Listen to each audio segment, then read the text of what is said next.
So when did you, I want to go back a little bit. When did you make up your mind, you know what, I'm going to do this one more time? I get asked that question a lot, and I've been thinking about it a lot. And when you've been doing something your whole life, like I have, it's just not a decision that I think about until it's literally time to go. I'm still in the mindset of trying to get better, trying to improve as an individual, trying to come back to training camp and be better. Looking at the season is another challenge. So I really don't think about that on a daily basis. I'm thinking of, I have to get to the gym and do all these things so I can come back the next day and come back the next day. And, when the season ended, I probably took a couple months off. We took a trip to Australia, spent 2 months there, came back. And the minute I came back, I was already focused on the things that I had to get done personally to make sure I'm here and the best version of myself. So, I don't think that far into the future. I'm very present where I'm at as far as my basketball career. I'm not ignorant about how old I am and the things that I've done, and but I'm still very present in the things that I'm doing right now.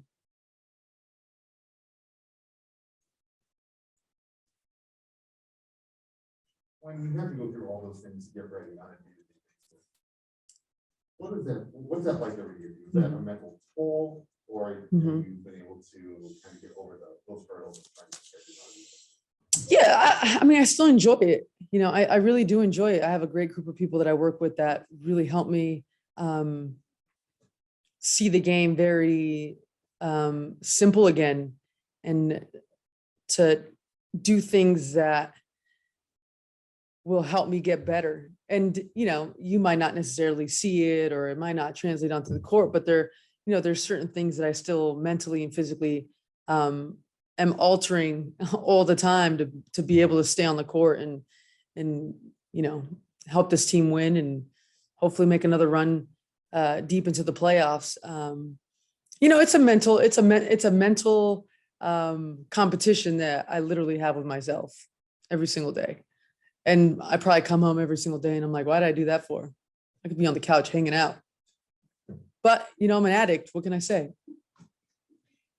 This team never rebuilds, it retools. So when you looked up and you saw, oh wow, Diamond. Yeah. What came to your mind when you saw that happen? Well, obviously in this league, we all know there's a couple factors that you always need. You need health. Usually the most healthy team at the end of the year wins, the most talented team, and can you like each other and play as a group? Those three factors in my 20 years have never really wavered. Those are the teams that usually do really well. So obviously adding talent was a huge thing for us going into the offseason. And when you think about adding Diamond, who, 2 years ago was probably the most dynamic wing in our league. And I think this year she's anxious to get back on the court and get back to that level, which we have no doubt that that's going to happen. And then you add Tina, who has consistently been the hardest post player to guard in our league, along with BG, obviously. You start fantasizing a little bit of the possibilities, and then you kind of have to get back to reality. And, I keep telling myself, now the real work starts. Like, this is the real work. Can we all come together, and make sure we're all on the same page as early as possible, and as quickly as possible to get where we want to go. Vanessa said her goal is to have you ready on game day. Yeah. What will getting ready for game day look like for you? Are you going to practices off? Are you going to have a schedule like that? Yeah, that's changed tremendously. It just has to. I don't think there was a time where in my first 15 years where I would have even thought of just taking a practice off, because you just take it off. And now you have to be a little bit more strategic of the days and look at the schedule and see, well, what days are going to be high days? What days are going to be low days? There really is no day off. It just means you're doing something different to make your body, regenerate for the next day. So, there is no real day off. It's almost harder. It was easier when I just practiced every day. You just went in there and practiced. Now there's, a laundry list of things that I just have to do to be primed to play on game nights. And that's the goal at this point. Hola Diana, Joana con Sportscape. Tengo dos preguntas para ti. La primera, ¿nos puedes decir de lo que contribuye en las adiciones de China y Diamond al equipo? Y bueno, cuando agregamos China y Diamante este verano, este invierno, son dos de las jugadoras más talentosas en la liga que tenemos. Diamante jugó re bien para el equipo de Chicago que nos ganó en las finales. Entonces, creo la dinámica que lo da afuera con todas las cosas que tenemos, lo va a ayudar un montón. Y Tina, una de las mejores jugadoras del mundo, que conozco ya hace 10 años, muy buena amiga. Tengo esa química con ella de hace muchos años. Estoy muy contenta que está acá. Y luego la segunda pregunta para ti, lo que viene siendo la temporada pasada, la experiencia que tuvo el equipo y con la nueva entrenadora que tiene, ¿cómo utilizan pues, la experiencia de ella junto a combinación también motivador para esta temporada nueva? Y bueno, la experiencia que perdimos el año pasado en la finales la tenemos que tener en la mente. Tenemos que aprender de las cosas que no nos salió bien. Y la misma vez es un año nuevo, con nueva idea, nueva motivación, con un nuevo grupo, una nueva entrenadora. Entonces tenemos diferentes cosas que podemos sacar del año pasado y agregar otras cosas que vamos a aprender este año. Entonces es una cosa que tener balanza de la experiencia y las cosas nuevas. You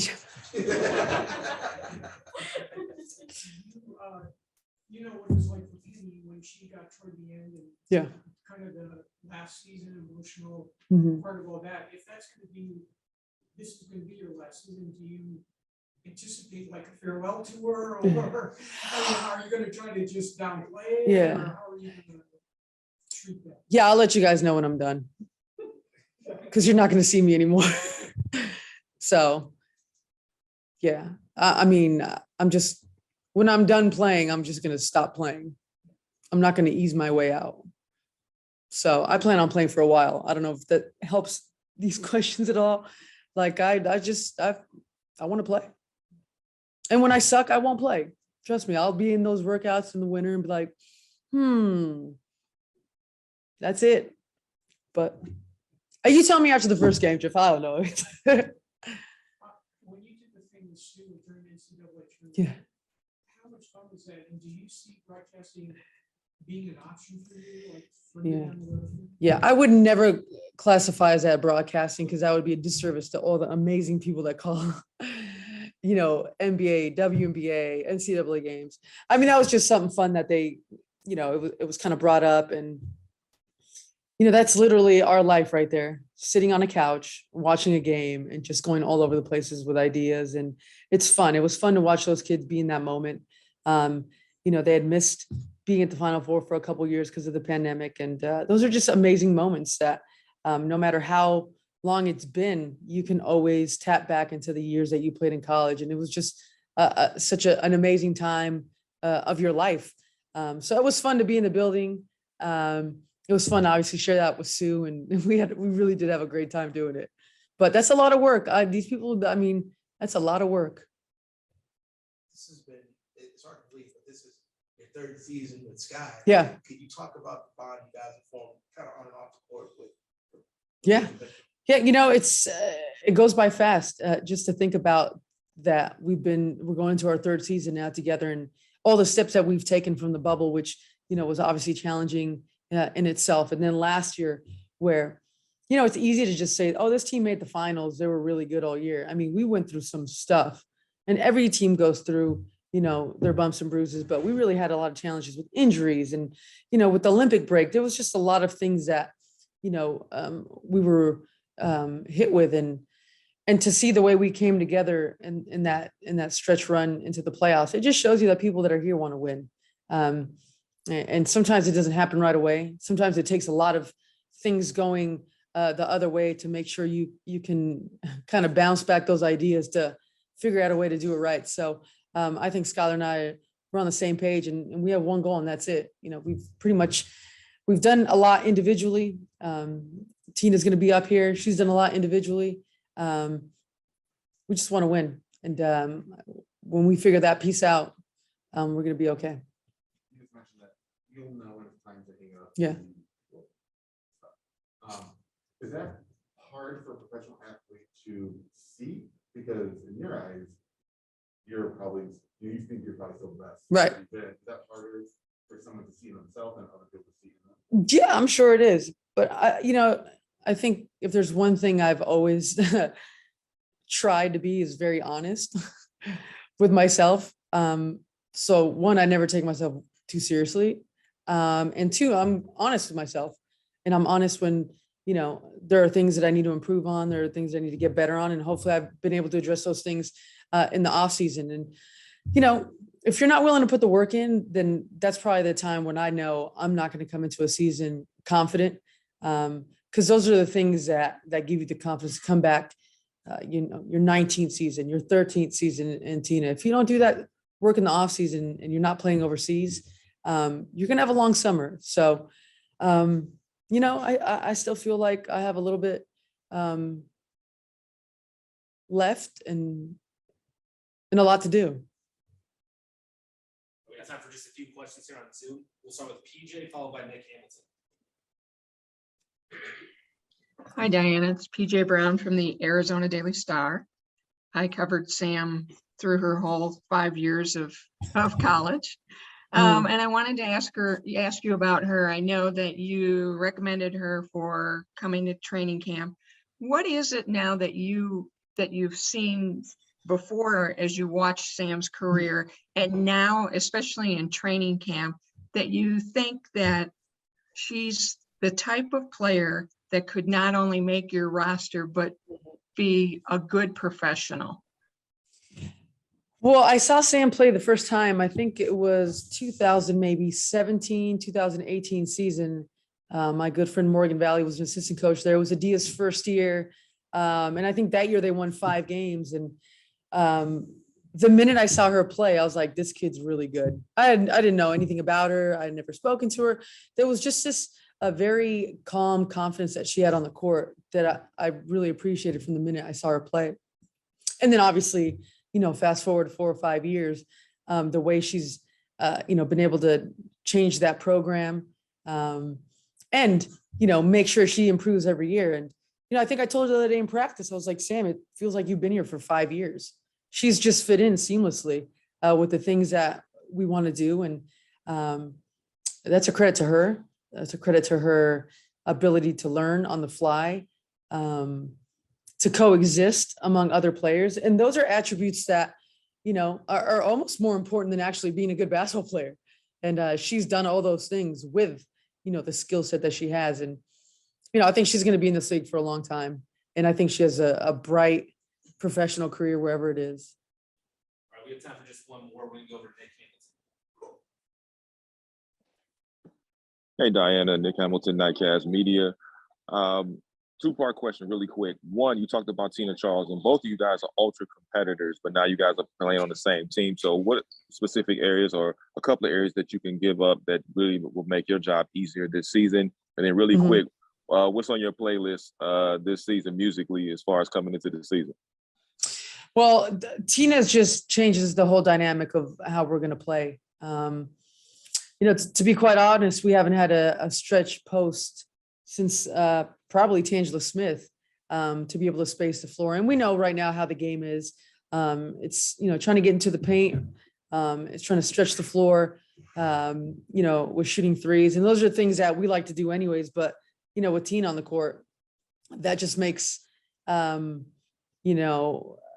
spacing on the floor that much harder for the defense to guard. And obviously we're going to use her in the post. She's one of the best back to the basket players that there is in this league and in the world. So, literally Tina's going to really, dictate what she wants to do on every possession. She's going to have that freedom. And that's the beauty about her. She really is that dialed in where on every given possession, she can be the most unstoppable player, in the game, which we're going to need. And in my playlist right now, sheesh. So I just actually did this playlist and it's literally like all 2000 hip hop, like Cameron, Styles P, all Tupac, all Daz Dillinger, DJ Quick. You guys have no clue what I'm talking about. So yeah, going like old West Coast and old East Coast, and then everything in the middle I don't talk to. Thanks, Steve. DJ Quick?